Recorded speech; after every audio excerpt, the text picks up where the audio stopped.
Hi, physics. How's it going? So here I am in my classroom. It's quiet and lonely. I think actually I might be the only one in the school right now. Anyway, I thought I would go through worksheet one with you for our momentum unit. If we were in class, we would whiteboard it and discuss it all together, but that's not a reality. So just to make sure that we're all on the same track and you guys can move forward with this correctly, we're going to go over it together. So number one says two objects A and B have identical velocities. Object A has 3 times the mass of B. Compare the momentum of each. Justify it. So a couple of things you want to think about here. We know that momentum, which is P, I don't know why it's P, it just is. Momentum is equal to mass times velocity. So if we have an object with 3 times the mass, and there's this direct relationship between mass, velocity, and momentum. If your mass has increased 3 times, that means that your momentum would be 3 times greater as well. So 3 times mass equals 3 times momentum. Okay. All right, let's look at number 2. While being thrown a net force of 132 newtons acts on a baseball, which is 140 grams, for a period of 4.5 times 10 to the negative 2 seconds. What is the magnitude of the change in momentum of the ball? Okay, so when we're talking about change in momentum, delta means change, right? Change in momentum. Change in momentum is equal to impulse. Earlier in our work, we've learned that impulse is equal to force times time. So we actually have both of those pieces of information here. So this is a pretty simple, just multiply it out kind of equation. Our net force is 132, and our time 4.5 times 10 negative second. Okay, multiply those out, and you end up with your impulse being, and your label's on there since this is newtons and this is seconds. Your label would just be Newton seconds, which is perfectly fine for your units. You could break it down further, but you don't need to, so leave it alone. Okay, so you have 5.94 Newton seconds. And that's equal to your impulse. Your impulse is equal to change in momentum. You're done with the problem. All right, number 3. If the initial speed of the baseball in question 2 is 0, what will be the speed when it leaves the pitcher's hand? Okay, so again, think about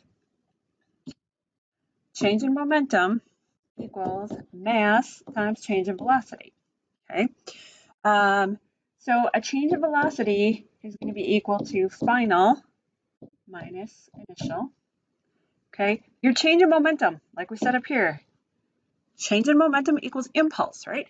So you have your change in momentum. You already calculated it. It's 5.94. And our mass, the only thing you want to be sure of here is when you take your mass, make sure it's in kilograms, right? Because kilograms is our standard unit. So take your mass up here, convert it to kilograms. So that would be 0.14 kilograms times final velocity minus initial. Your initial velocity is 0. Okay. So this is just another pretty simple one. Divide both sides by 0.14. And you get final velocity is equal to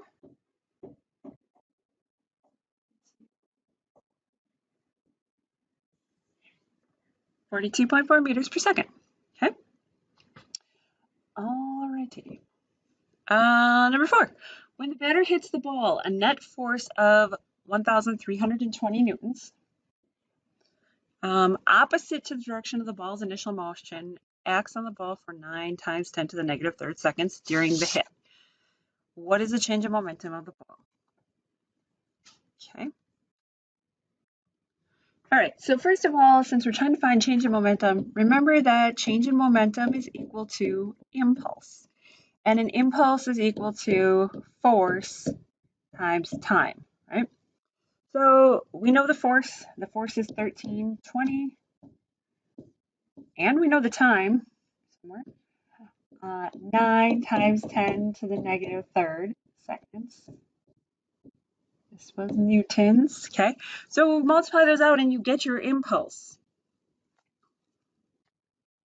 And you end up with an impulse of 11.9. And we could again say Newton seconds for your units, okay?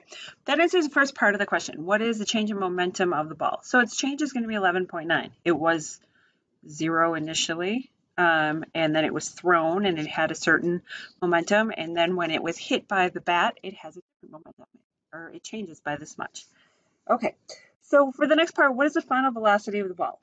So we know that change in momentum equals force times time, okay? We also would know that change in momentum is equal to mass times change in velocity, right? Because the definition of momentum is mass times velocity. So mass times change in velocity. Okay, so your mass we know is 0.140. Okay, your change in velocity is going to be final minus initial. Your final velocity, we don't know. Your initial velocity is 42.4. Okay, and that's going to be equal to our change in momentum. And we know our change in momentum is 11.9. Okay, so now, but first we need to think about directions, okay? So a little side note here. If our initial velocity would be in this direction and it gets hit by a bat, its final velocity is going to be in this direction because its momentum is going to change. Okay, and the reason that its momentum will change is because it's going to have a force that opposes its motion, so it goes in the direction opposite.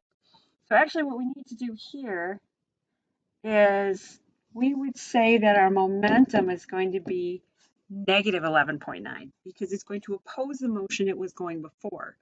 That's pretty important here because otherwise you're not going to get the right result if you have the wrong sign on your momentum. Okay, so now we can just solve it out. Divide both sides by 0.14.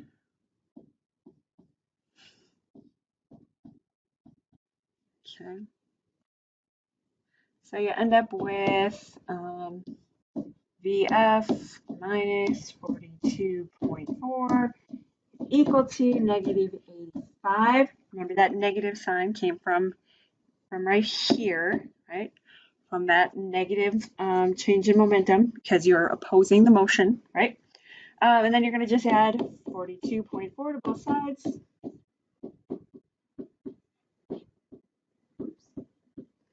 Okay, and you come up with a final answer of negative 42.6 meters per second. Okay, this answer makes sense because your motion should be opposite in the direction it was before. So you should have a different sign on your velocity than you had before. Okay, so the ball is coming in at 42.4. The batter hits it and it goes out at 42.6. So it should go in the opposite direction. Our direction is opposite because we have a negative on here. This might be off your screen. Okay, we have a negative on there, so that makes sense to us. Probably the biggest error that people make when they solve momentum problems is they forget about the sign of the velocity or the force. Because they're vectors, they have to have a positive or negative sign. It hasn't always mattered in the past, but it kind of really does matter here. Okay, and we'll practice more, it'll be fine. Okay, number 5, what force does the ball exert on the bat in the question above? Okay, hint I have on there. Think about Newton's third law. So Newton's third law, remember, is that there's action and reaction force pairs. So they have equal and opposite actions. So you switch the object and the agent. So if the bat hits the ball with 1320 of force, the ball must hit the bat with 1320 newtons, right? Because they're equal and opposite. So that's going to be in the opposite direction. So equal size, opposite direction. Okay, so next page here is a little bit of everyday momentum in your everyday life. Well, hopefully not. Hopefully you don't smash your car into a highway divider, but okay. A little application here. So a 60-kilogram person traveling in a 2,200 kilogram SUV at 26 meters per second smashes into a concrete highway divider, promptly comes to a stop. The velocity of the person equals that to the car. So when you're driving in a car and your car is moving at a certain speed, your body is moving at that speed also, right? So it tells you the time. Okay, so number one says, what is the momentum of the person before he smashes to a stop? So this is a pretty easy. Momentum is equal to mass times velocity, right? The mass of the person, we're only talking about the person right here. So the mass of the person is 60 kilograms and the velocity 26 meters per second. So you just multiply those two out and you should come up with 60 kilogram meters. Okay, kilogram meters per second is the same thing, by the way, as a Newton second. Newton seconds would simplify down to that. FYI. Okay, that's fine though for units. Okay, number two. What is the momentum of the person after he smashes to a stop? Okay, if it's mass times velocity and your velocity is 0, your momentum has to be 0. If you're not moving, you have no momentum. All right. Number 3, what is the average force exerted on the person? Okay, so we're talking force, we're talking momentum. You should be thinking impulse. So change in momentum is equal to impulse. Okay, and an impulse is equal to a force times time. Okay, our momentum is going to go from 1560 to 0, right? So our change in momentum is going to be 1560.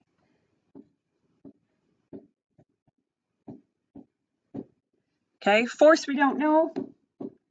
Time they give us earlier in the problem to be 0.2 seconds. Okay, so divide it out and solve, and you get a force of 7,800 newtons. And the direction of that would be opposite.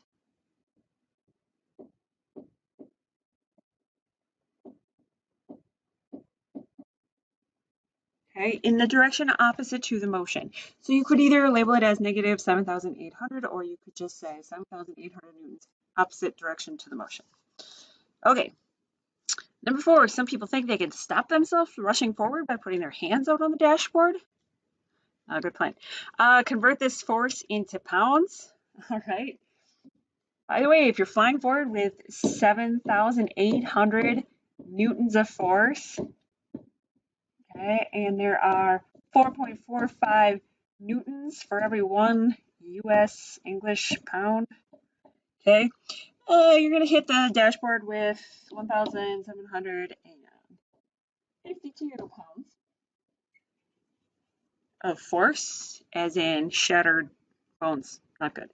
Okay, 55. Is this a reality? I mean, is this even close to what anyone would weigh if they were driving a car, or is this a tiny person?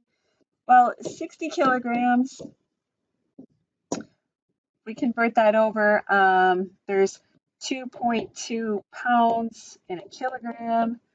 So this would be someone who's 132 pounds. I personally am more than that, but you know, some of you are probably near that mass, near that weight, okay? But what's your lesson here? Wear a seatbelt. Don't think that you're invincible. Don't think that you can stop yourself from moving forward, okay? Number 7, you should have gotten answered by your work that you did for Monday. Use the terms impulse, force, and time involved in changing momentum to explain why it's better to stop by hitting an airbag. Okay, and I said don't use non-physics words like absorbs and absorbing. Okay, that's for sponges. The airbag is not absorbing your force. What an airbag does is it increases your stopping time. Rather than stopping like this, you're stopping like this. Okay, so stopping over that longer span of time actually will decrease the force, lessens the force significantly.